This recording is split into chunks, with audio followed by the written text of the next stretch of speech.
Chapter 3. The two approached Benethil Hollow, carefully making their way down from the hill that led up to the path they'd been walking on. Colin had recounted to her what Tyronis had told him about the ley lines being rough, which Talonkai had also explained to her during their meeting.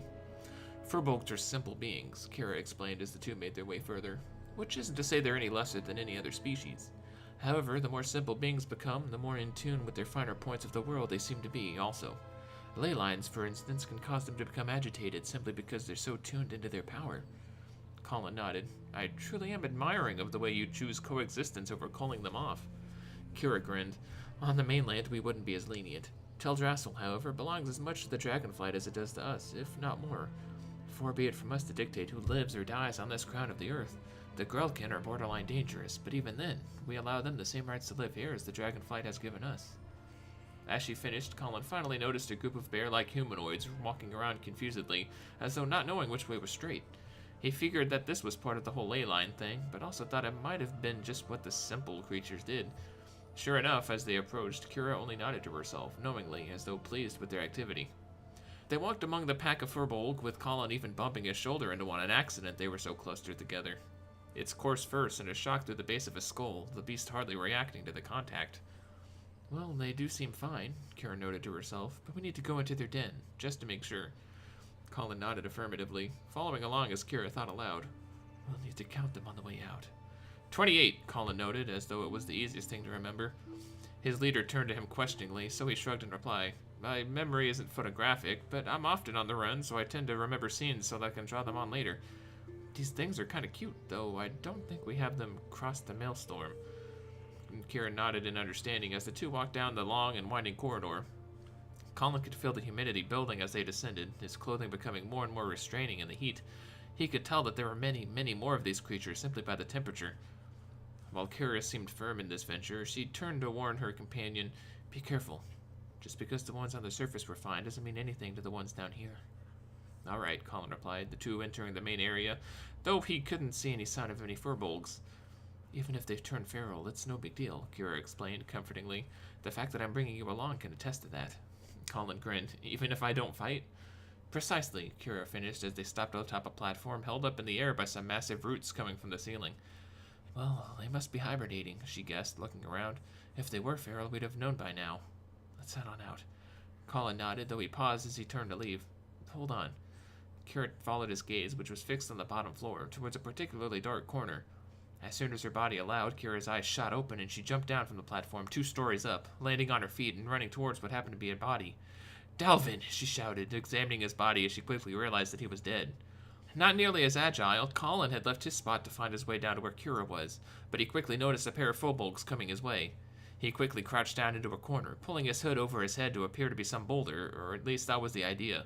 He knew nothing of these creatures, but they didn't seem to be the brightest beings ever.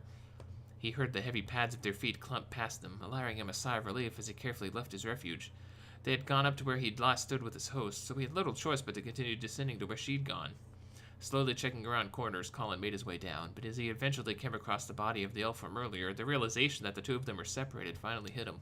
Cursing under his breath, he knew that she'd be coming back for this person at some point, so he crawled into one of the shallow holes that had been carved into the walls, making sure his view was of the entryway.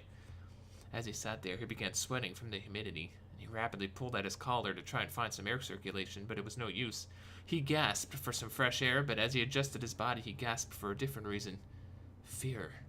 His hand had grasped a tuft of fur, his eyes locking into an open pair of deep pupils from the beast he'd crawled in with. For a moment, the Furbolg and Colin stared back at one another, shocked, but Colin gave a quick yet nervous chuckle as he smiled, waving his hand. Hello there. The Furbolg angrily roared, swinging its arms, catching Colin in the face before knocking him out into the larger area. He looked up to see a group of them having been summoned by the ruckus, and he groaned, having recalled a certain dwarven story from his past that could have been similar to this. Colin sat anxiously in his makeshift jail, made up of driftwood. He'd immediately known that simply falling into the bars would have ensured his escape, but the flimsy prison wasn't keeping him here. It was the 2 Furbolg jailers who sat there, aimlessly staring into space. He had tried to sit and do something productive, but he was too riled up and thinking about Kira's predicament. He didn't have to wait for long, as Kira suddenly appeared, her wrists and ankles tied to a pole that 2 Furbolgs had carried the ends of. Colin quickly noticed them upon hearing the unmistakable sound of loud elven curse words. He was on a higher platform, but wasn't obstructed from her view. Kira! He shouted. She suddenly stopped yelling and looked around, unable to find her guest. Colin? Where are you? Up here. I don't think we're in any danger. I think we're being saved for something. At least I am. Kira shot a glance up to a perch, which wasn't where Colin was. Of course we are. They're going to use me as trade bait to get something in return. Colin quickly noted that she had failed to explain his ultimate destination, though he could quickly infer that it wasn't good. Despite her fate being reasonably harmless, she was still furiously trying to break free. So, what about me? Kira's head went limp for a bit, hanging down towards the ground, almost in thought, before she answered. Well, they don't eat elves.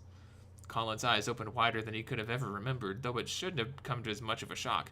He'd been threatened by impalement, evisceration, and even some maiming by a particularly cruel Tauren druid, but being eaten was a particularly common prospect for him by this point in his life.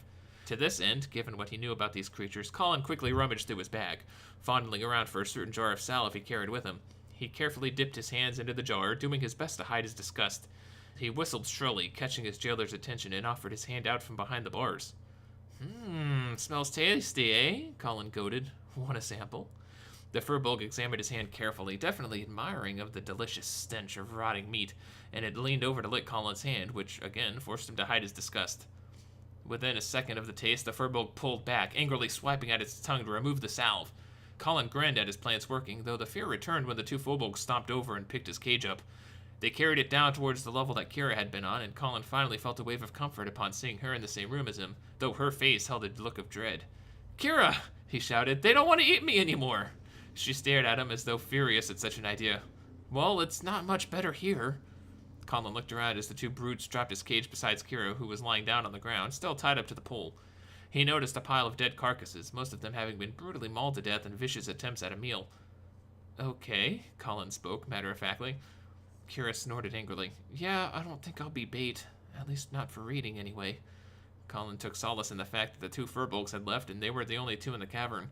He wiped off his hand on some dirty cloth nearby and kicked out some of the wooden bars that had kept him imprisoned.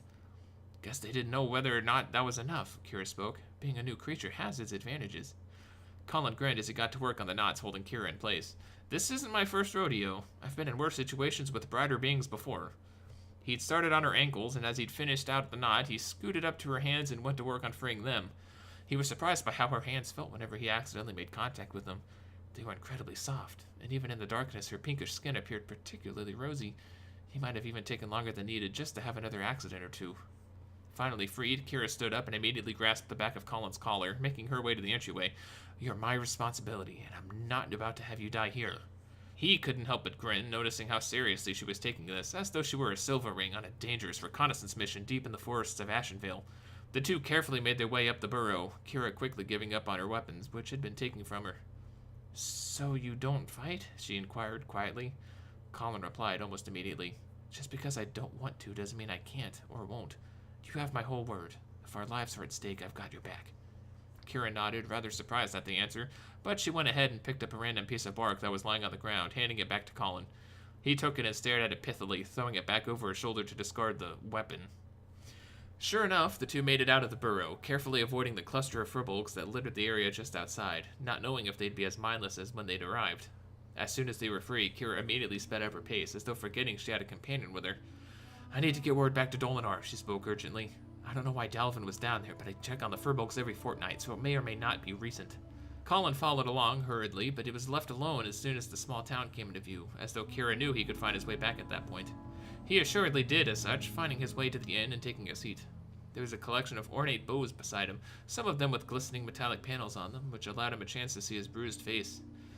Killer right hook, he groaned, rubbing his cheek. He sat there for a few moments before hearing the unmistakable voice of a woman above him, getting his attention as he peered upward.